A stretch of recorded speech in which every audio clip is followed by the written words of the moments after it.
오늘 빌립보서 4장 13절에서 17절의 말씀으로 괴로움에 참여하는 기쁨, 괴로움에 참여하는 기쁨이라고 하는 주제로 함께 말씀을 나누기를 소망합니다. 우리 지난주 수요일에 빌립보서의 배경을 나누면서 빌립보 교회가 로마 감옥에 있는 그 사도 바울에게 선교 헌금을 에바브로디도를 통해서 보내오고, 또 어려움의 시간을 보내고 다시 에바브로디도를 빌립보 교회로 돌려보내면서 들려보낸 편지가 바로 빌립보서라는 배경을 설명했습니다. 에바브로디도가 로마에 갈 때 무엇을 들고 간 건가요?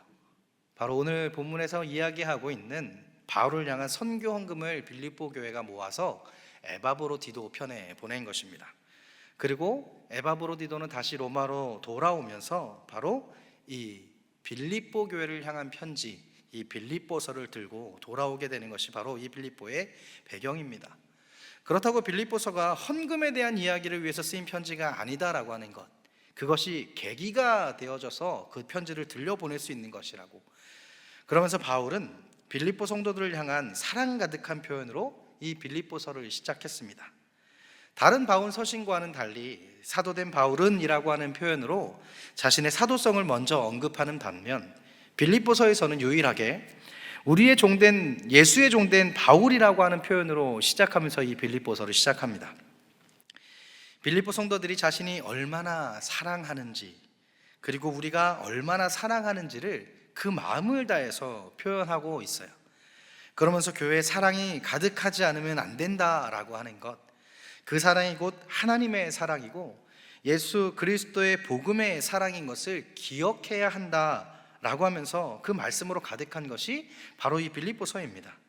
그렇기에 서로에게 그리스도의 사랑으로 서로를 기다리고 또 세우는 것만큼 중요한 것이 없음을 또 이 두 리더십의 이야기를 하면서 바울은 설명하고 있습니다. 그 사랑의 6가지의 세부적인 설명도 함께 우리가 나눴습니다. 그렇게 바울은 너희가 그 사랑으로 나에게 보내준 이 헌금이 얼마나 귀한 것인지를 말씀하고 있어요. 헌금이 귀한 것이 아니라 너희가 다시 선교에 대한 마음이 일어서 그동안 기회가 없어서 하지 못했던 그 마음을 다시 일으켜 나에게 헌금을 보내주니 내가 더없이 기쁘다라고 말하고 있는 거예요. 그러나 그것이 물질이 있어 기쁜 것이 아니다. 나는 있을 때에도 없을 때에도 그 만족함을 누릴 수 있는 체험을 했다. 궁핍하여 가난할 때도, 또 풍족하여 부유할 때도 그 모든 것이 하나님이 허락하신 그 하나님의 환경이기에 그저 난 그 하나님으로, 그 예수님으로 만족한다라고 바울은 말했습니다. 그러니 너희도 나에게 모든 능력을 공급해 주시는, 그 모든 일을 능히 감당하게 하시는 그 하나님께 만족하라라고 사도 바울의 권면을 우리는 몇 주간의 빌립보서의 설교를 통해서 나누었습니다. 지금까지 빌립보서 1장부터 오늘 본문 전까지의 내용을, 그 설교를 다시 종합해서 정리해 드렸습니다. 탁월하지 않습니까? 이제 그 빌립보서의 거의 마지막에 다가와 있는데요, 우리 13절의 말씀을 함께 읽을까요? 13절의 말씀입니다. 내게 능력 주시는 자 안에서 내가 모든 것을 할 수 있느니라 라고 말씀합니다. 13절의 이 고백은요, 빌립보서 1장부터 4장까지 이르는 모든 바울의 가르침을 그대로 관통하고 있는 말씀과 같습니다. 모든 가르침에 적용할 수 있는 말씀인 거예요. 내가 누군가를 향한 미움과 또 때로는 배신감과 분노가 들어 참을 수 없을 때도 결국 그 마음을 하나님께 기대는 거예요. 그러면 하나님께서 내게 하나님의 마음을 주십니다. 믿으십니까? 내가 누군가를 사랑한다는 것, 그것이 어렵다면 그 또한도 하나님의 마음을 구하는 것입니다. 그것이 내게 능력 주시는 하나님 안에서 내가 할 수 있는 능력이 되는 것입니다. 무조건적인 것이 아닙니다. 내게 채워지는 것이 하나님의 능력이 아닙니다. 내게 채워짐이 있을 때요, 그것이 하나님의 것임을 내가 인정하고 내 손을 떠나 하나님의 마음이 있는 곳을 향해 흘려보낼 수 있는 것이 하나님의 능력입니다. 내 손에 쥐고 있는 것이 아니고요, 하나님의 능력은요, 꼭 쥐고 있는 내 손을 놓을 수 있는, 그것이 바로 하나님의 은혜이고 하나님의 능력입니다. 우리 그런 중심을 가지고 오늘 말씀을 함께 살펴보기를 소망합니다. 바울은 빌립보 교회로부터 선교 헌금을 받고 이렇게 고백하고 있습니다. 14절의 말씀인데요, 우리 함께 읽겠습니다. 시작. 그러나 너희가 내 괴로움에 함께 참여하였으니 잘하였도다 라고 말해요.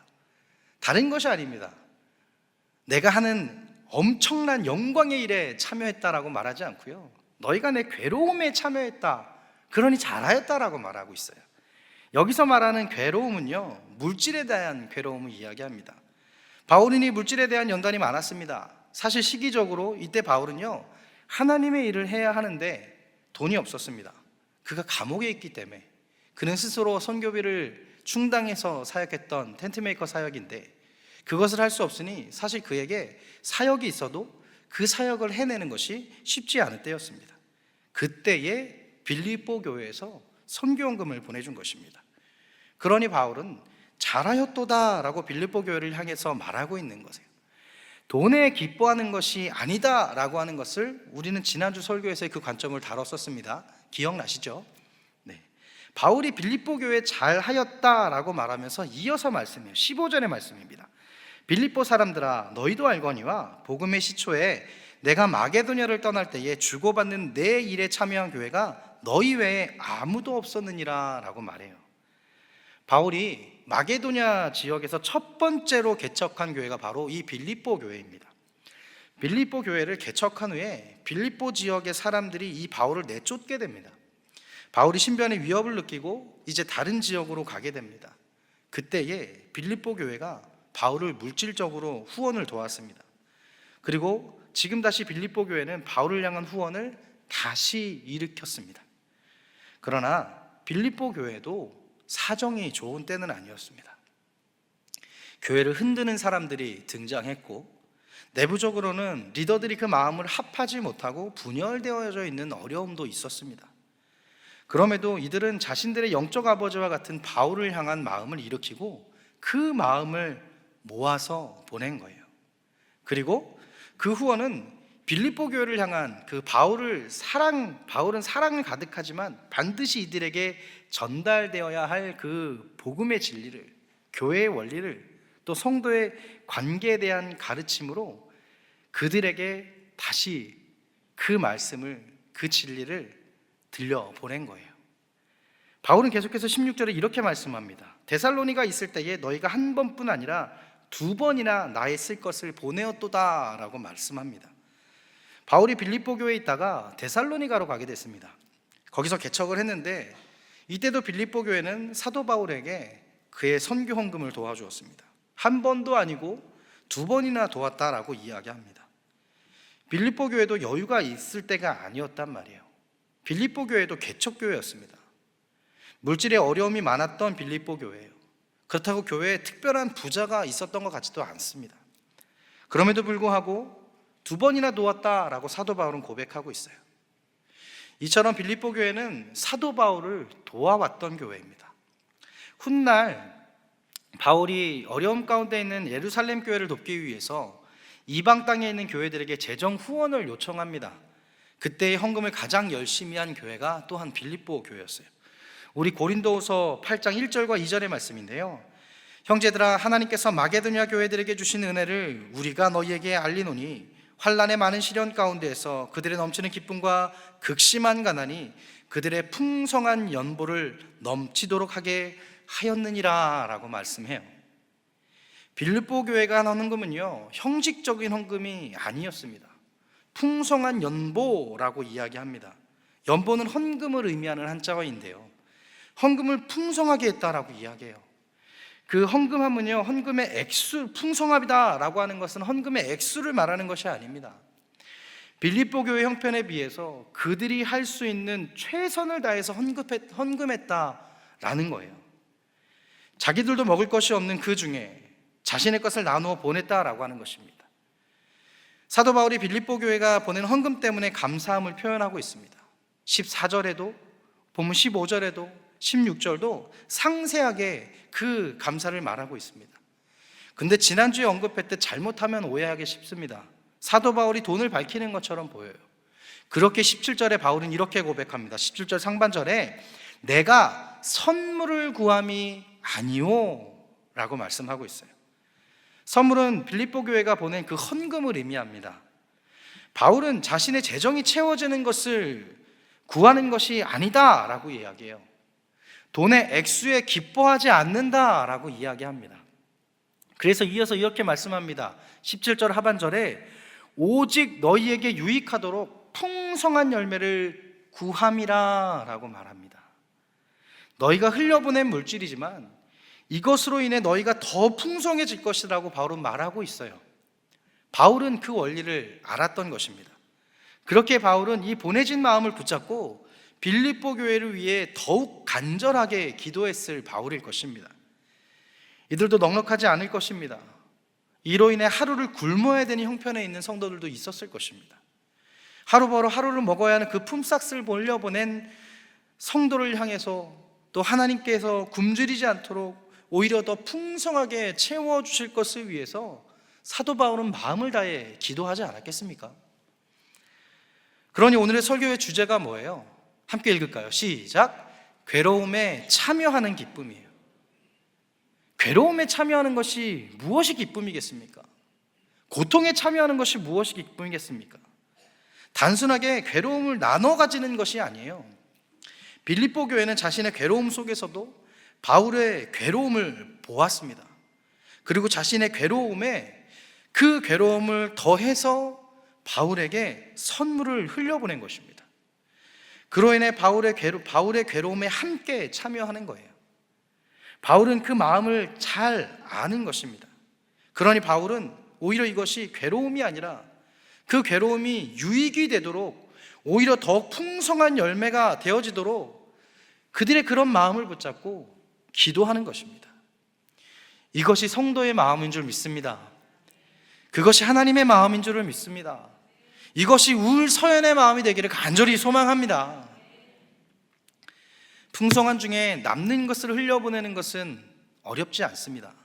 그러나 우리가 인간이기에 유한한 세상 속에 던져진 인간으로서 가장 먼저 들어온 것이 탐심의 마음이 있기에 우리는 그것을 남는 것으로 생각하지 못합니다. 그러니 우리에게 흘려보낼 여유가 없다라고 생각하는 거죠. 그 남은 것을 나중을 위해서 생각해야 되고 혹시 훗날에 우리에게 있을 일들에 대한 염려로 비축해야 함을 걱정합니다. 그러나 유한한 세상 속에서 죄로 덮어가는 그 세상 속에서 우리가 없는 그 세상을 원치 않으신 하나님은요, 오직 우리를 위해서 예수 그리스도 독생자를 인간 세상에 던져주셨습니다. 그리고 예수 그리스도는 값없는 희생으로 우리를 살리셨습니다. 이것이 복음입니다. 근데요, 그 복음은 사랑인데 그 사랑은 남은 사랑이 아닙니다. 그것은 전부를 주신 사랑입니다. 우리에게 남은 것이란 없는 거예요. 우린 남은 사랑으로 구원받은 자가 아니라는 겁니다. 우리는 누군가 쓰고 남은 것을 흘려보내서 받은 사랑이 아니다라는 거예요. 우리는 찌꺼기 사랑으로 구원받은 자들이 아닙니다.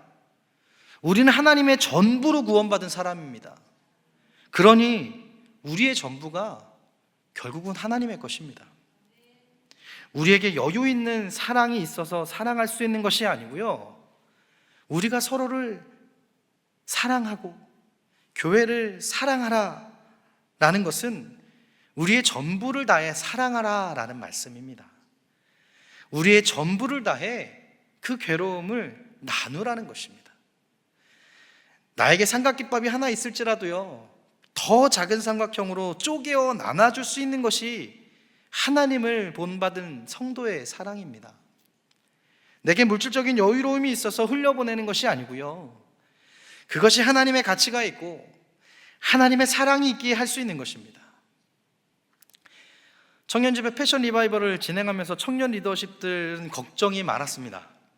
우리가 가지고 있는 예산은 한정적인데 할 수 있겠는가라는 것이 이 이야기를 처음 시작하는 기획회의에서부터 이 이야기가 나왔습니다. 청년부의 1년 지원 예산보다 많은 이 집회가 정말 될 것인가? 라고 하는 걱정이 있었습니다. 그러나 시작하고 진행하면서 사실 누구보다 행복했던 건 저희 청년들이었습니다. 그들의 기대함이 넘쳤습니다. 움직임이 적었던 우리 청년들이었어요. 여름 수련회를 포기하고 청년 집회로 변경했던 것은 그 배경엔 너무 지쳐서 여름 수련회를 준비하기가 너무 힘들다라고 하는 리더십들의 말이 있었기 때문입니다. 그랬던 그들이 스스로 움직이기 시작합니다.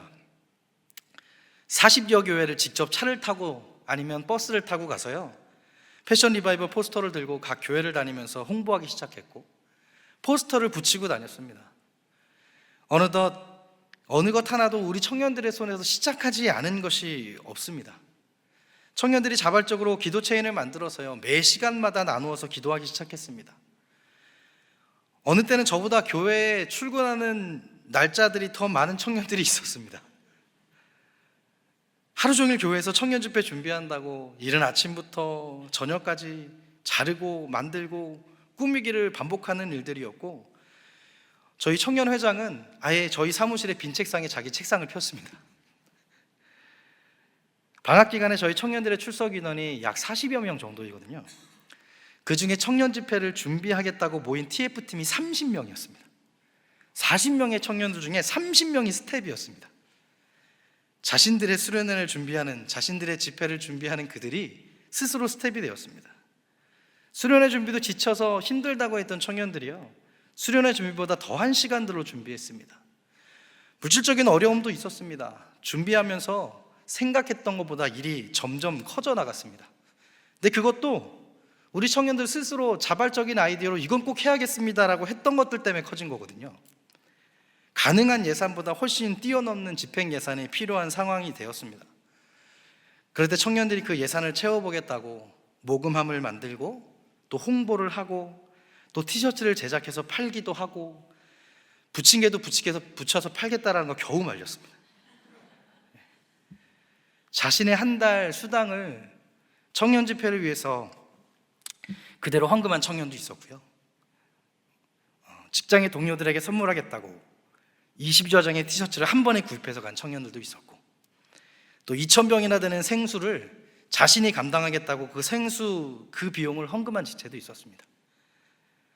그리고 결산할 때 조금 부족했다라는 것을 아시는 무명의 성도님께서 정말 딱 맞춰서 지원해 주셔서 어마어마한 청년 집회 결산을 마무리할 수 있었습니다.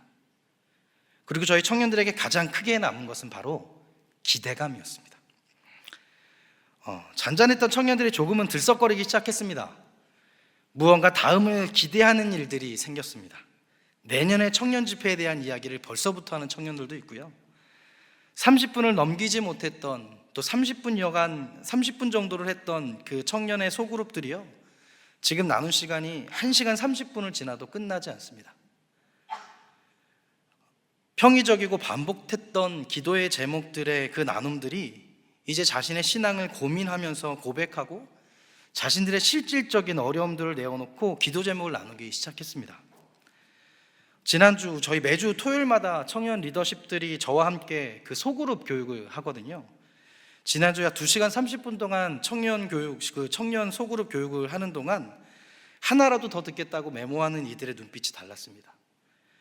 시작하고 성경 본문에 대한 질문이 있는가라는 부분에 질문에 질문을 이어서 시작한 지 1시간이 지나도록 실제 교육은 시작도 못하고 성경 본문에 대한 서로의 질문과 답으로 넘쳐섰던 시간이었습니다. 저희 청년들에게 무브먼트가 있습니다. 겉으로 엄청난 변화가 있어 보이지는 않습니다. 여전히 냉랭하고 여전히 소극적인 청년들입니다. 그러나 이 작은 움직임이요, 우리 청년들에게 큰 변화로 성장할 것이라고 하는 것을 저는 믿어 의심치 않습니다. 청년부는 청년 집회를 끝으로 청년부의 올해 예산을 모두 소진했습니다. 저희 아무것도 없습니다.